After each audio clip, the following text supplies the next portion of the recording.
Вітання сябри. Сьогодні я проводжу предвиборчий пікет.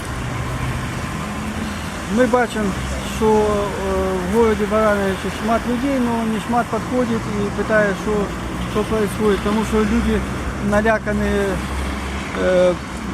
тим, що в країні у нас диктаторський режим, і ця система може чоловіка знищити, як вона робить зі мною, тому що я не працюю вже 3 роки.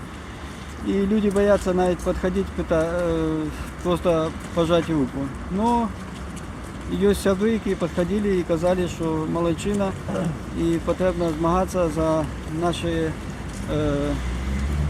трудові прави, як профсоюз, тому що зараз у нас в країні вельми тяжко з трудоустройством. И люди получают малые заработки, малые пенсии и еле-еле выживают. Для того, чтобы прожить, потрібно еще где-то подпрацовывать або шукать гроші для того, щоб вижити в этих умовах. Зараз ми бачимо, що шмат людей проходять, але вони просто глядять.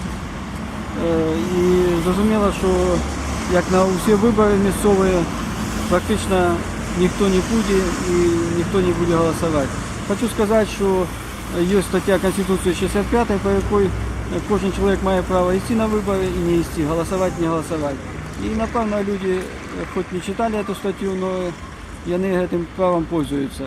Як виказати владі протест, як виказувалося, коли скупляли цукор, коли забирали гроші з укладів.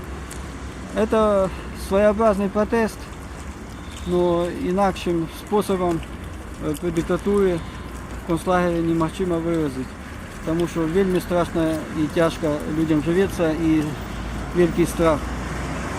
Живи Білорусь!